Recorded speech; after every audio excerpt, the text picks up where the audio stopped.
दोस्तों बहुत बहुत स्वागत है आप सभी का औसम ज्ञान हिंदी न्यूज चैनल में एक बार फिर से। दोस्तों आज पूरे दिन की कई महत्वपूर्ण और बड़ी खबरें निकल कर आ रही हैं, तो बारी बारी से सब खबरों को हम इस वीडियो में आपको बताने वाले हैं। तो दोस्तों वीडियो को बिना आगे बढ़ाए लास्ट तक जरूर देखिएगा, क्योंकि सारी खबरें बहुत ही महत्वपूर्ण है। तो चलिए देख लेते हैं कि पहली बड़ी खबर क्या निकल कर आ रही है।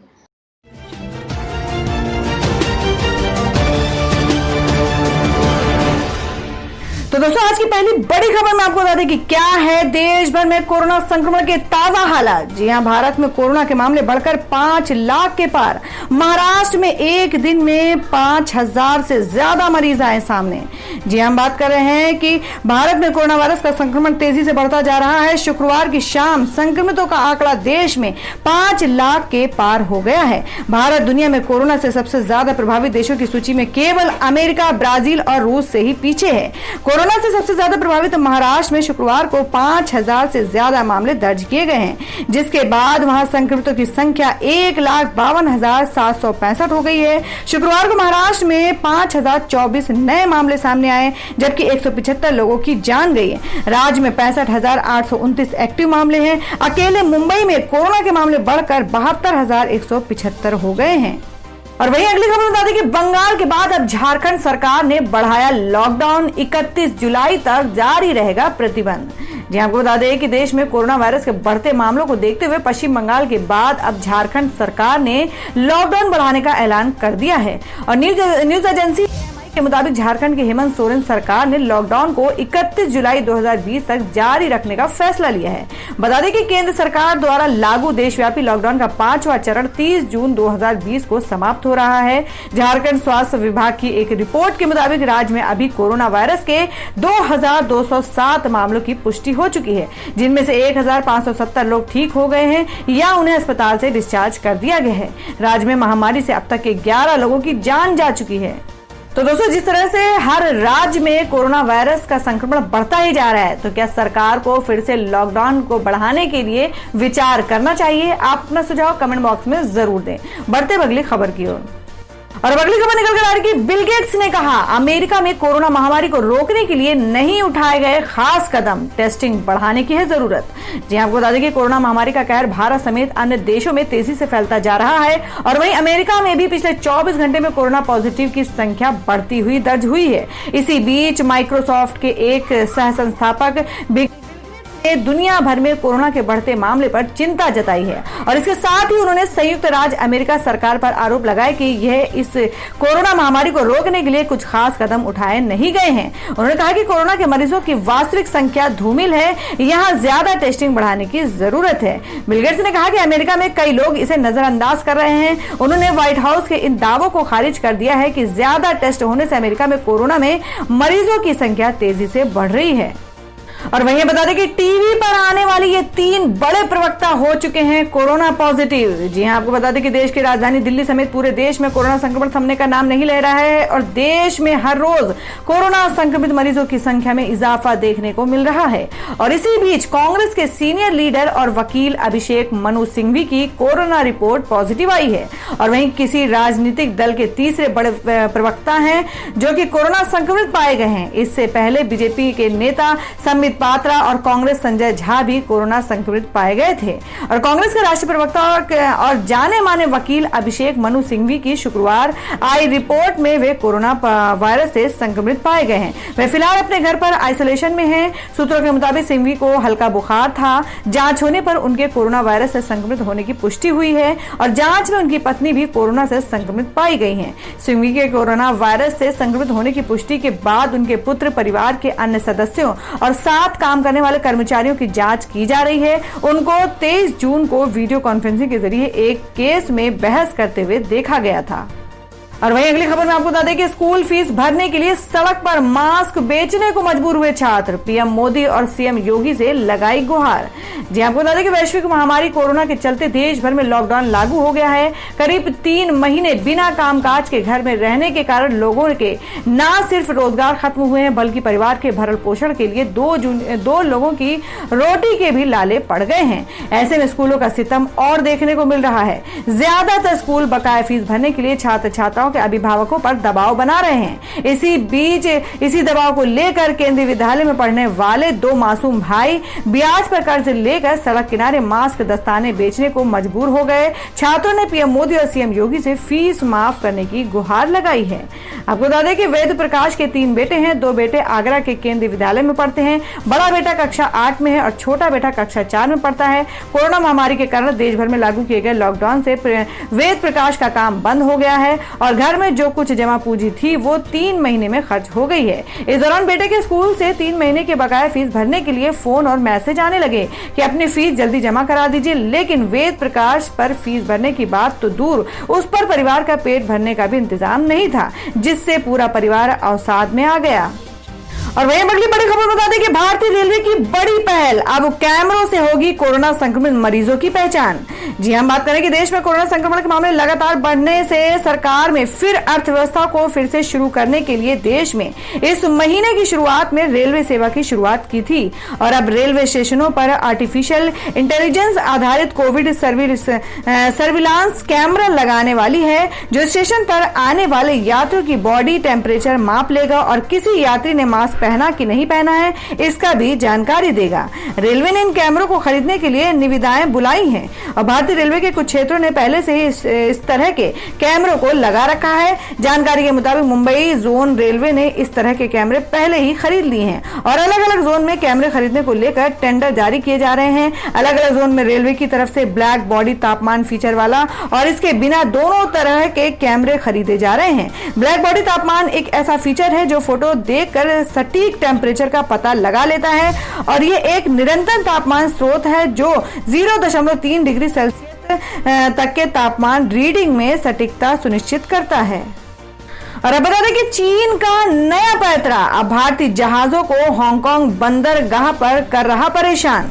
जी आपको बता दें कि भारत चीन सीमा के लद्दाख सेक्टर में 2 महीने से विवाद जारी है। हाल ही में गलवान घाटी में हुई झड़प में भारतीय सेना के 20 जवान शहीद हो गए थे और इस दौरान 24 से ज्यादा चीनी सैनिक भी हताहत हुए थे। आपको बता दें कि इस बीच भारत ने सीमा पर सख्त रुख अपनाया हुआ है और साथ ही विवादित क्षेत्र में चीन सैनिकों को वापस जाने को कहा गया है। इसके अलावा पूरे देश में चीनी उत्पादों के बहिष्कार की मुहिम भी चलाई जा रही है, जिससे चीन बौखलाया हुआ है और जिस वजह से अब वो बंदरगाहों पर भारतीय जहाजों को परेशान कर रहा है। तो दोस्तों खबरों में आगे बढ़ने से पहले जान लेते हैं आज के माइंड क्विज के सवाल को। आज का सवाल है आपको बताना है कि उड़ीसा की राजधानी कहाँ है। इसका जवाब आपको वीडियो के नीचे कमेंट बॉक्स में देना है और सही जवाब देने वाले को रैंडमली सिलेक्ट किया जाएगा और वो जीत सकते हैं एक बम्पर पुरस्कार। बढ़ते अगली खबर की ओर। और अब अगली खबर बता दें कि पीएम मोदी से राहुल गांधी ने कहा, घबराइए मत, देश आपसे सच सुनना चाहता है। जी हम बात करें कि लद्दाख के गलवान घाटी में भारत और चीन के बीच सीमा विवाद को लेकर कांग्रेस महासचिव राहुल गांधी ने एक बार फिर पीएम नरेंद्र मोदी को निशाने पर लिया है। राहुल गांधी ने पीएम मोदी से मौजूदा हालातों को लेकर स्थिति साफ करने के लिए कहा है। उन्होंने कहा कि प्रधानमंत्री नरेंद्र मोदी इस बारे में सच बोले और अपनी जमीन वापस लेने के लिए कार्रवाई करे तो पूरा देश उनके साथ खड़ा होगा। स्पीकअप फॉर जवान अभियान के तहत कांग्रेस नेता राहुल गांधी ने एक वीडियो संदेश में कहा कि हिंदुस्तान के वीर शहीदों को मेरा नमन, पूरा देश मिलकर एक साथ एक होकर सेना और सरकार के साथ खड़ा है, लेकिन एक बहुत जरूरी सवाल उठा है। कुछ दिन पहले हमारे प्रधानमंत्री जी ने कहा था कि हिंदुस्तान की 1 इंच जमीन किसी ने नहीं ली, कोई हिंदुस्तान के अंदर नहीं आया, मगर सुनने को मिल रहा है कि लोग कह रहे हैं।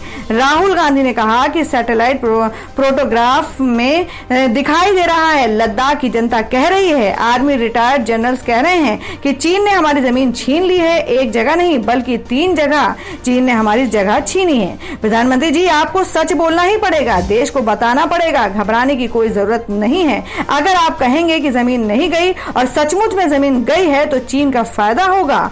राहुल गांधी ने पीएम मोदी से अनुरोध किया है कि हमें मिलकर इनसे लड़ना है, इनको वापस फेंकना है, निकालना है। आपको सच बोलना पड़ेगा, बिना घबराए बिना डरे बोलिए कि हाँ चीन ने जमीन ली है और हम कार्रवाई करने जा रहे हैं। पूरा देश आपके साथ खड़ा है। आखिरी सवाल, हमारे जो भी शहीद हैं उनको बिन हथियार किसने भेजा और क्यों भेजा? धन्यवाद, जय हिंद।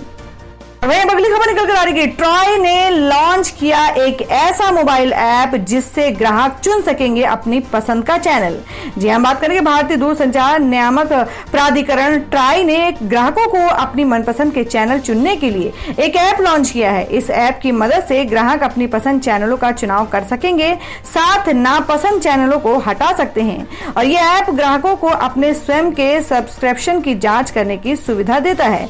ट्राई के अनुसार अभी तक के ग्राहकों को उनके सेवा प्रदाताओं के वेब पोर्टल या ऐप पर टीवी चैनलों को चुनाव करने या समूह में चुनाव करने और उन्हें हटाने में दिक्कत हो रही थी। अब इस ऐप के माध्यम से ग्राहक अपनी पसंद का चैनल चुन सकेंगे। इस ऐप में अपने डीटीएच केबल ऑपरेटर द्वारा प्रदान किए गए सभी चैनलों की लिस्ट को देख सकेंगे। और अब अगली बड़ी खबर निकल कर आ रही है, शिवसेना ने पीएम मोदी पर बोला हमला, कहा चुनाव के कारण की बिहार की रेजिमेंट की तारीफ। जी आपको बता दें कि शिवसेना ने शुक्रवार को एक बार फिर प्रधानमंत्री पर हमला किया है। शिवसेना ने कहा कि पीएम मोदी आगामी बिहार विधानसभा चुनाव के लिए गलवान घाटी संघर्ष में शहीद हुए भारतीय सेना जवानों की वीरता का इस्तेमाल कर रहे हैं। मुखपत्र सामना के माध्यम से शिवसेना ने आरोप लगाया कि पीएम एक विशेष सेना रेजिमेंट की भूमिका को हाईलाइट्स करते जाति और क्षेत्रीय कार्ड खेल रहे हैं। गलवान वैली में पूरे देश की फौज है जो शहीद होते हैं, वे देश के जवान होते हैं, राष्ट्र की आत्मा होते हैं। शुक्रवार की संपादकीय में शिवसेना ने भाजपा नेता गोपीचंद पाडलकर के रांकापा प्रमुख शरद पवार के लिए कहे अपशब्दों को आधार बनाते हुए पीएम मोदी पर निशाना साधा है। पार्टी ने सामने में लिखा है कि बिहार में चुनाव है, इसलिए सेना में जात और प्रांत का महत्व बताया जा रहा है। पत्र में लिखा है कि प्रधानमंत्री मोदी भी इस राजनीति में कुशल हो गए हैं। कल प्रधानमंत्री मोदी ने कहा कि बिहार रेजिमेंट ने लद्दाख की गलवान घाटी में बहादुरी दिखाई, तो महारों, मराठों, राजपूतों, सिखों, गोरखाओं, डोगरा रेजिमेंट सीमा पर तंबाकू मलते बैठे थे क्या। और अब अगली खबर बता दें कि पीएम मोदी बोले, नहीं पता कब तक मिलेगी कोरोना से मुक्ति, इसकी सिर्फ एक ही दवा। जी हां, आपको बता दें कि प्रधानमंत्री नरेंद्र मोदी ने शुक्रवार को कहा कि जब तक कोरोना वायरस के लिए वैक्सीन विकसित नहीं हो जाती, तब तक सभी को 2 गज की दूरी और चेहरे पर मास्क पहनना जारी रखना होगा। उन्होंने कहा कि आगे अभी किसी को नहीं पता है कि इस महामारी से कब तक मुक्ति मिलेगी। आत्मनिर्भर उत्तर प्रदेश रोजगार अभियान के शुभारंभ के दौरान पीएम मोदी, हम सभी ने उतार चढ़ाव देखा है और हमारे सामाजिक जीवन में कई कठिनाइयां आती रही हैं, लेकिन किसी ने भी नहीं सोचा होगा कि पूरी दुनिया को एक साथ इतने बड़े संकट का सामना करना पड़ेगा। हर कोई प्रभावित है और सभी को समस्याओं का सामना करना पड़ रहा है। और वही बता दें कि दिवंगत एक्टर इंदर कुमार की पत्नी पल्लवी कुमार ने फिर लिखा पोस्ट, सलमान खान को लेकर कही है ये बातें। जी आपको बता दें कि सुशांत सिंह राजपूत के निधन के बाद से ही फिल्मी दुनिया में जारी परिवारवाद को लेकर लगातार सवाल उठाए जा रहे हैं। बीते दिनों दिवंगत एक्टर इंदर कुमार की पत्नी पल्लवी कुमार ने पोस्ट शेयर की थी, जिसमें उन्होंने कहा था कि उनके पति भी इसके शिकार हो चुके हैं। पल्लवी कुमार ने फिर से एक पोस्ट लिखा है जिसमें उन्होंने सलमान खान को लेकर कई बातें बताई हैं। उन्होंने पोस्ट में यह भी बताया कि सलमान खान ने कई मौके पर इंदर कुमार की मदद की थी। जी आपको बता दें कि इंदर कुमार की पत्नी पल्लवी कुमार ने अपने पोस्ट में लिखा, ये पोस्ट केवल नेपोटिज्म और फेवरिज्म के लिए है। नेपोटिज्म सिर्फ बॉलीवुड में ही नहीं बल्कि अन्य सभी उद्योगों में मौजूद है। हर माता पिता चाहते हैं कि उनके बच्चे अपने व्यवसाय को संभाले, चाहे बच्चा योग हो या ना हो। हम सभी अपने परिवार और दोस्तों की किसी भी तरह से मदद करना चाहते हैं। हम सिर्फ भाई भतीजावाद के लिए सिर्फ बॉलीवुड को दोषी नहीं ठहरा सकते, क्योंकि ये हमारे चारों तरफ है। जबकि लोग बिना किसी कारण के सलमान खान को दोषी ठहरा रहे हैं, वे उनके द्वारा किए गए अच्छे कामों को भूल गए हैं। उन्होंने लिखा कि सलमान खान ने जीवन के कई मौके पर इंदर कुमार की मदद की, इसलिए नहीं कि वह उसका दोस्त था, बल्कि इसलिए कि उसने क्षमता और उसकी मेहनत को देखा। कई बार ऐसा हुआ जब उन्होंने इंदर कुमार की मदद करने से इनकार कर दिया, क्योंकि वो उनकी उम्मीदों पर खरा नहीं उतर पाए। और मेरे लिए ये सच्ची दोस्ती है। हमें लोगों को बढ़ने में मदद करनी चाहिए और खुद की जिम्मेदारी लेनी चाहिए। पेशेवर रूप से कभी कभी वह वहां नहीं थे, लेकिन एक बड़े भाई के रूप में हमेशा वहां थे। वहां होने के लिए धन्यवाद भाई। और वही अगली खबर बता दें कि देश के इतिहास में पहली बार पेट्रोल और डीजल दोनों 80 के पार, लगातार 20वें दिन हुई कीमतों में बढ़ोतरी। जी आपको बता दें कि पेट्रोल और डीजल के दामों में बढ़ोतरी का सिलसिला एक अदद लगातार जारी है और तमाम विरोध के बावजूद तेल कंपनियां किसी भी तरह की राहत देने के मूड में नहीं है। आज लगातार 20वें दिन पेट्रोल और डीजल की कीमतों में बढ़ोतरी की गई है। पेट्रोल के दाम में 21 पैसे प्रति लीटर की बढ़ोतरी की गई है, जबकि डीजल के दाम में 17 पैसे प्रति लीटर की बढ़ोतरी की गई है। नई कीमतें लागू होने के बाद दिल्ली में पेट्रोल के दाम 80.13 रुपए प्रति लीटर हो गए हैं, जबकि डीजल के दाम 80.19 रुपए प्रति लीटर पर पहुंच गए हैं। तो दोस्तों, खबरों में आगे बढ़ने से पहले एक बार फिर से आपको याद दिला दें कि अगर आपने अभी तक हमारी वीडियो को लाइक नहीं किया तो जल्दी से वीडियो को लाइक कर दें, क्योंकि आपका एक लाइक हमारे लिए बहुत ही महत्वपूर्ण होता है। और अगर आप हमारे चैनल पर नए हैं तो चैनल को जरूर सब्सक्राइब कर लें और बेल के बटन को भी जरूर हिट कर दें। और हमारी पूरी न्यूज को जानने के लिए वीडियो को लास्ट तक जरूर देखें। बढ़ते हैं अगली खबर की ओर। और अब बता दें कि टिकटॉक को जल्द मिलेगी यूट्यूब से चुनौती, शॉर्ट वीडियो फीचर की टेस्टिंग शुरू। जी आपको बता दें कि बीते दिनों टिकटॉक वर्सेस यूट्यूब का मामला सुर्खियों में गरमाया हुआ था, जहां यह होड़ लगी हुई थी कि कौन से प्लेटफॉर्म पर बेहतर कंटेंट पेश किया जाता है। लंबी चौड़ी बहस के बाद अब मामला थोड़ा बहुत शांत हो गया है। इसी के बाद अब एक नई खबर सामने आई है, जिसके बाद यूट्यूब इन दिनों अपने नए फीचर पर काम कर रहा है। यह नया फीचर यूट्यूब मोबाइल ऐप्स के लिए, जिस पर यूजर्स टिकटॉक की तरह अपना 15 सेकंड का छोटा वीडियो क्लिप बनाकर अपलोड कर सकते हैं। फिलहाल इस फीचर की टेस्टिंग चल रही है और कुछ ही लोगों के लिए ये फीचर उपलब्ध है। टेस्टिंग फेज खत्म होने के बाद इसे सभी यूजर्स के लिए रोल आउट कर दिया जाएगा और ये जानकारी खुद यूट्यूब ने वेबसाइट के जरिए दी है। और अब अगली बड़ी खबर निकल कर आ रही है। आपको बता दें कि झारखंड सरकार का निजी स्कूलों को फरमान, सिर्फ ट्यूशन फीस ही ले, नहीं तो रद्द होगा एनओसी। जी हम बात करें कि झारखंड स्कूल के निजी स्कूलों में लॉकडाउन अवधि की सिर्फ ट्यूशन फीस देनी होगी। कोरोना की वजह से जब तक स्कूल बंद रहेंगे तब तक ट्यूशन फीस के अलावा एनुअल फीस, डेवलपमेंट चार्ज, बस किराया समेत अन्य किसी तरह की फीस का भुगतान नहीं करना होगा। अगर कोई निजी स्कूल इस आदेश का पालन नहीं करता है तो स्कूल का एनओसी रद्द किया जाएगा और उसके खिलाफ कार्रवाई की जाएगी। स्कूल की शिक्षा और साक्षरता विभाग ने गुरुवार को इस संबंध में अधिसूचना जारी कर दी है। स्कूली शिक्षा और साक्षरता विभाग के विशेष सचिव जटाशंकर चौधरी ने निर्देश दिया है कि शैक्षणिक सत्र 2020 और 21 में स्कूल फीस में किसी प्रकार की कोई बढ़ोतरी नहीं की जाएगी। स्कूल खुलने से पहले सिर्फ ट्यूशन फीस ही ली जाएगी। और वहीं आपको बता दें कि बिहार पहुंचा पाकिस्तान से चला टिड्डियों का दल, 10 जिलों में अलर्ट, पहुंचा सकते हैं भारी तबाही। जी आपको बता दें, पाकिस्तान से चला टिड्डियों का दल कई राज्यों में तबाही मचाने के बाद अब बिहार पहुंच गया है।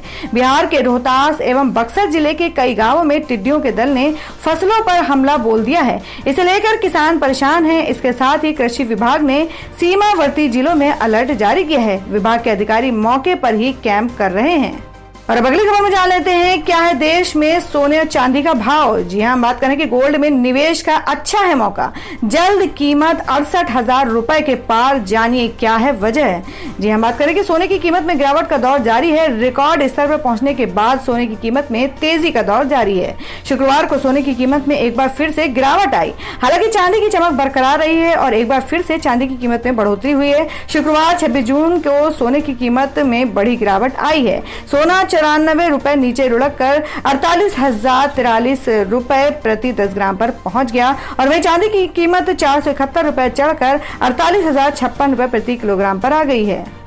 और अब अगली खबर में जान लेते हैं कि क्या है देश भर में मौसम के ताजा हालात। यूपी के 16 और बिहार के 13 जिलों में भारी बारिश की आशंका, दिल्ली में ऑरेंज अलर्ट। जी हम बात करेंगे भारतीय मौसम विभाग के ताजा अपडेट में कहा गया है कि अगले 2-3 दिनों में दिल्ली में आंधी पानी की आशंका है। राजधानी में मानसून पहुंच चुका है, जिसकी वजह से दिल्ली और उसके आसपास राज्य में भारी बारिश देखने को मिल रही है। दिल्ली में 2 दिनों के लिए ऑरेंज अलर्ट जारी कर दिया गया है। तो वहीं IMD ने आज उत्तर प्रदेश, मध्य प्रदेश, उत्तराखंड समेत कई राज्यों में मूसलाधार बारिश की आशंका व्यक्त की है और विभाग ने कहा है कि पंजाब, हरियाणा, चंडीगढ़ और पूर्वी राजस्थान के कुछ इलाकों में भारी बारिश के आसार हैं। तो दोस्तों, ये थी अब तक की सभी बड़ी खबरों की अपडेट से टुडे ब्रेकिंग न्यूज और लेटेस्ट खबरों को देखने के लिए हमारे चैनल ऑसम ज्ञान हिंदी न्यूज चैनल से जुड़े रहिए और हमारे वीडियो को लाइक शेयर जरूर कर दें अपने दोस्तों और रिलेटिव्स के साथ। तो दोस्तों, फिर मिलेंगे काम की खबरों और सरकारी योजनाओं की एक और नई वीडियो के साथ। तब तक के लिए धन्यवाद दोस्तों।